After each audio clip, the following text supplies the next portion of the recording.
हलाल प्रमाणपत्र देणाऱ्या सर्व इस्लाम संस्था संघटनांच्या द्वारे भारताची संपूर्ण अर्थव्यवस्था ताब्यात घेण्याचा प्रयत्न आहे. इस्लामिक पद्धत हिंदू बहुल भारतावर लागू करायचे असा हेतू यामागे आहे. हलाल नावाच्या या महाभयावह संकटाची सर्व बिगर इस्लामी व्यक्तींना विशेषतः हिंदूंना जाणीव करून देणे आवश्यक आहे. त्याकरता जनजागरण हाच एक मार्ग आहे. यासाठी हलाल नियंत्रण मंच पुण्याची स्थापना करण्यात आली आहे. हलाल नियंत्रण मंचाचे अखिल भारतीय प्रमुख हरिंदर सिक्का हे 2 दिवस मंचाच्या विविध कार्यक्रमांसाठी पुणे दौऱ्यावर आलेले आहेत. यावेळी झालेल्या पत्रकार परिषदेत ते बोलत होते. यावेळी मच्छिंद्र साठे व सिद्धेश कांबळे व हलाल मंचाचे इतर पदाधिकारी उपस्थित होते. हरिंदर सिक्का म्हणाले, मांस निर्यातीकरता हलाल प्रमाणपत्र हे अनिवार्य करण्यात आले आहे. वस्तुतः इस्लामी देशांनाच हलाल मांसांची आयात करणे गरजेचे असते. भारत देशातून क्रमांक 1 ची मांस निर्यात ही व्हिएतनाम तर क्रमांक 2 ची निर्यात थायलंड या देशात होते. परंतु हे दोन्ही देश इस्लामी नाहीत. ही बाब हिंदू संघटनांनी सरकारच्या लक्षात आणून दिल्यानंतर त्या देशांनी हलाल प्रमाणपत्राची अट काढून टाकली आहे. मात्र मुस्लिम देश हे कोणतीही वस्तू आयात करताना त्यावर हलाल प्रमाणपत्र असेल तरच ती वस्तू आयातीस परवानगी दिली जाते. त्या आयात वस्तूंमध्ये मांसांच्या बरोबर इतर सर्व बाबी, चॉकलेट, बिस्किटे, तेल, सौंदर्य प्रसाधने, औषधे आयात केली जातात. भारतामध्ये हलाल प्रमाणपत्र देण्याचे काम Jamiat Ulema Hind Halal trust, Halal council of India, Jamiat Ulema e Maharashtra, Halal India private limited, global Islamic Sharia services, Halal certification services India private limited या संस्था करतात. हलाल प्रमाणपत्र नोंदणीसाठी 60,000 रुपये तर नूतनीकरणाकरता 20,000 रुपये अधिक प्रत्येक उत्पादनामागे रुपये 1,000 अशी फी घेतात. यापैकी जमियत उलेमा ए हिंद हलाल ट्रस्ट ही संस्था बॉम्बस्फोटातील आरोपींना, आतंकवाद्यांना न्यायालयीन खटल्यात मदत करते. म्हणजेच हलाल प्रमाणपत्राच्या माध्यमातून मिळणारे धन हे भारतामध्ये देशद्रोही कारवाया करणाऱ्या लोकांच्या मदतीकरता वापरले जाते, हे सिद्ध झालेले असल्याचा आरोप यावेळी सिक्का यांनी केलाय. देखिए, हलाल सर्टिफिकेशन ज़रूरी नहीं है. हमें नहीं चाहिए हलाल सर्टिफिकेशन. क्यों चाहिए? क्यों हमें कोई रेस्टोरेंट हलाल सर्टिफिकेशन दे? हमने हलाल खाना नहीं है. एक दाल, सब्ज़ी, भुजिया, आटा, दाल, ये पानी, ये हलाल सर्टिफाइड कैसे हो गए? अमूल का घी हलाल सर्टिफाइड क्यों हुआ? ये तो शर्म आनी चाहिए. हमें डूब के क्यों नहीं मर जाना चाहिए? हमें दर्द नहीं होता, दुख नहीं होता कि हम 1,20,000 करोड़ रुपया दे रहे हैं हलाल सर्टिफिकेशन के रास्ते से. एक पैरेलल इकॉनमी चल रही है इस देश में, और पैरेलल इकॉनमी में उनके चार्टर में लिखा है कि ये पैसा इन चीज़ों में खर्च हो सकता है, जिसमें एक शामिल है कि जो टेररिस्ट पकड़े जाएं उनके लिए अच्छे से अच्छे, बेहतरीन से बेहतरीन, बड़े से बड़े महंगे लॉयर्स लिए जाएं. वो पैसा हम दे रहे हैं. आप क्या किसी मुसलमान को झटका खिला सकते हैं? नहीं खिला सकते. नहीं खिलाना चाहिए.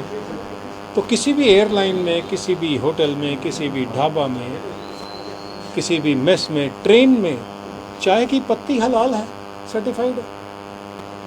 ये क्या मतलब, ये हमारे लिए कितनी शर्म की बात है कि वेजिटेरियन हलाल है, नॉन वेजिटेरियन हलाल है. चाइना को हलाल मीट नहीं चाहिए, तो क्यों हलाल सर्टिफिकेशन हो? रशिया, यूरोप, इन सब कंट्रीज़ को, कनाडा, यूएसए, ये हलाल सर्टिफिकेशन नहीं मांगती है. आप जानवर को तड़पा तड़पा कर मारेंगे तो उसकी हाय आपको लगेगी ही लगेगी. ये हमारे शास्त्रों में मना है. हम शहर शहर जाके इसका प्रचालन कर रहे हैं. यहाँ से शुरुआत किया है पूना से, क्योंकि बताया गया है कि पूना के लोग बहुत समझदार हैं, बहुत जल्दी बात समझ जाते हैं.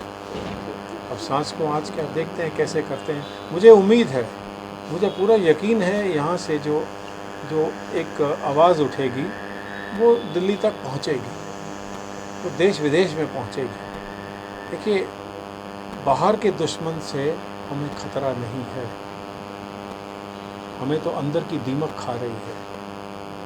और वो दीमक को सबसे ज़्यादा खाद्य पान देने के लिए रामदेव जैसे लोग इसमें ज़िम्मेवार हैं. क्योंकि गेरुए वस्त्र पहन के, लकड़ी के खड़ाऊ पहन के आप हलाल सर्टिफिकेट खरीदें, ये शोभा नहीं देता है आपको. रामदेव जी, कृपया बंद कर दीजिए. तो हलाल सर्टिफिकेट इसलिए दिया जाता है कि देखिए, मांस के ऊपर में आते हैं. पहले तो बहुत सिंपल तरीका अपनाते हैं लोग कि जितना एक मान लीजिए बकरा है तो उसको थोड़ा सा काट के उसको रोता छोड़ देते हैं, जब तक बिलक बिलक के वो रोता रहेगा, उसका खून निकल जाएगा तो वो एक हलाल हो जाता है। लेकिन वो हलाल ऐसे ही नहीं होता है, उसको बेचने वाला, उसको मारने वाला, काटने वाला, अंत तक जितने भी लोग हैं काम करते सारे मुसलमान होने चाहिए। तो आपने क्या किया, करोड़ों लोगों की जो कि हिंदू हैं, मुसलमान नहीं हैं, दूसरे धर्मों से हैं, क्रिश्चियन हैं, आपने उनसे उनकी रोज़ी रोटी छीन ली। खटीक है, वाल्मीकि समुदाय है, सबको आपने एक हलाल वर्ड से नौकरी से बाहर कर दिया। ये है हमारी देश की इंडियन नेशनल कांग्रेस। आप ये सवाल मणिशंकर अय्यर से पूछिए, क्या चालाकी से उन्होंने अपेडा को अटैक किया था और बोला सिर्फ हलाल सर्टिफिकेशन के साथ में ही एक्सपोर्ट हो सकता है। तो 90% देशों को तो हलाल सर्टिफिकेशन नहीं चाहिए।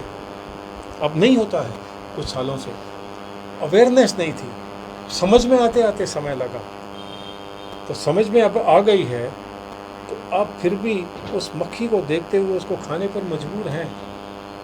ऐसे क्या तालू में आपके वो जो चस्का लगा है कि आपको वो दर्द से भरी जो किसी की हाय लगी है वही खानी है। कलमा पड़ेगा, थूक फेंकेगा उसके ऊपर में और वो हलाल हो जाएगी। उसके ऊपर में रामदेव जी जैसे लोग, दूसरे भी हैं, हल्दीराम है, बीका जी है और बहुत सारे हैं, वो हलाल सर्टिफिकेट ख़रीद के जी हमें इससे ज़्यादा पैसे मिलते हैं, अपीजमेंट भी है। काहे की अपीजमेंट है? आप उनको झटका खिला सकते हैं? आप हल्दीराम की भुजिया को झटका सर्टिफाइड कर दीजिए, वो खाएंगे? नहीं खाएंगे। तो आपने सिर्फ और सिर्फ माइनॉरिटी, देखिए 20% में 17% शायद मुसलमान हो, 0.7 या 1%, कितने भी इतने ही हैं, ज़्यादा नहीं है। बहुत कम मुसलमान हैं जो ये झटका का बिज़नेस करते हैं, सॉरी हलाल का बिज़नेस करते हैं, सर्टिफिकेशन का बिज़नेस करते हैं। तो तेलगी की तरह ये नोट छापने की मशीन रख के बैठे हैं और हम एक अपनी नपुंसकता का प्रदर्शन करके वो हलाल सर्टिफिकेट के ऊपर में पैसे दे रहे हैं। बहुत अच्छी बात है, 1,20,000 करोड़ दिए जाओ और फिर बोलते हो कि जी हमें तो कसाब को बिरयानी क्यों खिला रहे हैं। कैसे नहीं खिलाएंगे, अच्छी से अच्छी बिरयानी 5 स्टार की खिला रहे हैं।